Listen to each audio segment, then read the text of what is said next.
طبعا انت فاكر لما اتكلمنا عن حركة المشي وقلنا ان حركة المشي عبارة عن ادي الجسم، وادي في رجل قدام وفي رجل ورا، وفي دراع لقدام وفي دراع لورا. الدراع اللي قدام لو هو اليمين يبقى الرجل اليمين هي اللي ورا، لو الدراع الشمال لقدام يبقى الرجل الشمال عكسها اللي ورا. تمام. طيب انا عاوز بقى الشخص ده مش ماشي عادي زي ما الراجل ده ماشي، لا انا عاوزه شايل حاجة تقيلة. شايل حاجة تقيلة اذا هيبقى في شخص مع حاجة تقيلة، وليكن صخرة مثلا او طوبة كبيرة كده. الاتنين دول مع بعض هيدوني ان واحد شايل حاجه تقيله. ازاي ندمج الاتنين دول بحيث ان ده يبقى شايل دي؟ اول حاجه لو انا مجرد ان انا خليت الراجل ده واقف كده ومادد ايده كده، فعندك هنا الصخره هنا تقيله، التقل عندك الكبير يعني بره او الناحيه دي، فمفيش توازن، فتحس ان مش منطقي، تحس ان هو المفروض يكون وقع من زمان. طيب اعمل ايه؟ تعالى نعمل كده شكل متوازن ما بين الاتنين دول. انت طبيعي لما تيجي تشيل حاجه تقيله بتعمل ايه؟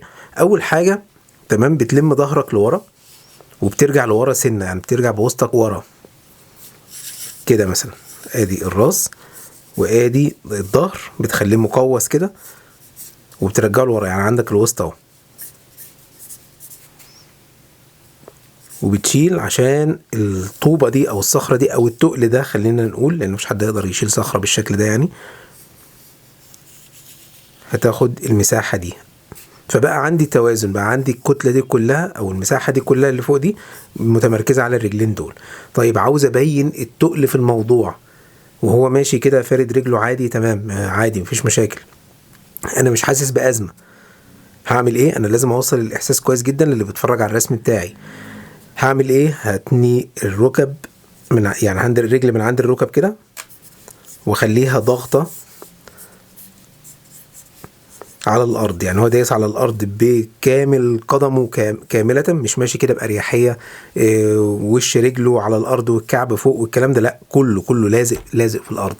لزقه القدم من تحت دي في الارض بتدي الاحساس بتاع الشيله التقيله، او ان هو يعني عارف الجاذبيه يعني مضروبه في 50-60 ضعف يعني. تمام. تعالى كده نجرب، وهنخلي كمان الراس ترجع لورا شويه. ادي الراس وادي مثلا الظهر، حاسس ان انا ميلته زياده، لا خلينا نميله حاجه بسيطه. وادي الوسط وادي الرجلين. لازم احدد الارض كده علشان الرجلين لما اكون لازقه في الارض بتحسسني باحساس التقل او احساس الضغط اللي انا برسمه. وادي الدراع وادي الحاجه اللي الراجل ده شايلها.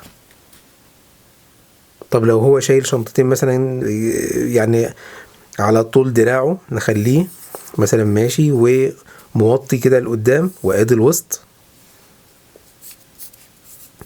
وادي قدم وادي القدم التانية وادي الدراع شايل مثلا تقل هنا كده، والدراع التاني شايل تقل تاني.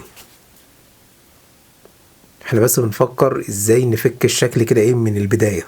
تعالى كده نرسم بقى حاجة زي كده. ده قلم اسود عادي، قلم سبورة. طبعا في عامل مهم جدا لازم يتدخل معانا، وهو تعبير الوش. تعبير الوش لازم يكون مكشر، بيتألم من الضغط بتاع الشيلة، بيعض على اسنانه مثلا بالشكل ده كده.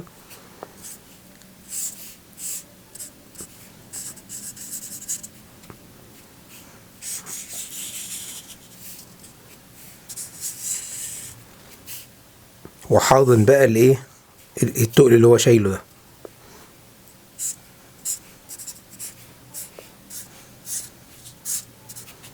شايف الخط المستقيم اللي تحت ده؟ لازم احس بيه علشان احس ان الرجلين لازقه في الارض.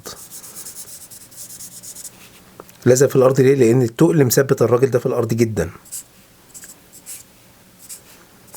ويا حبذا لو خليت الرجلين مش بعيد عن بعض بحيث ان هو خطوته برضو تقيله.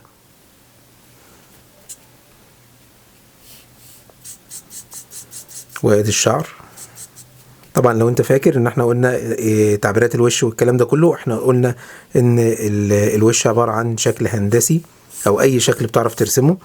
في عند علامة زائد في النص، العينين جنب بعضها، وادي الحواجب، والودان في نفس محاذاة العينين، وادي البق والمناخير طبعا في النص، وادي الشعر فوق، عشان بس الناس اللي ما حضرتش معانا الفيديوهات اللي قبل كده، ولو اني هسيبها ان شاء الله في الديسكريبشن تحت. نرسم واحد شايل حاجة تقيلة ولكن على ظهره. تعالى نعمل ده، بس هنعكس بقى الكلام ده كله. الظهر بينحني لجوه، تمام؟ فهعمل ايه بقى لو شايل حاجة على ظهره؟ هخليه مستقيم كده، وبرضه نفس تعبيرات الوش.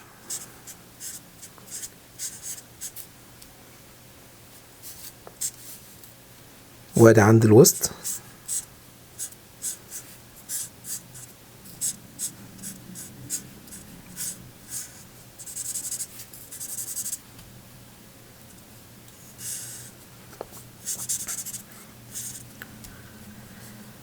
وادي مثلا الدراع، وشايل حاجة هنا على ظهره. وصلت الفكرة؟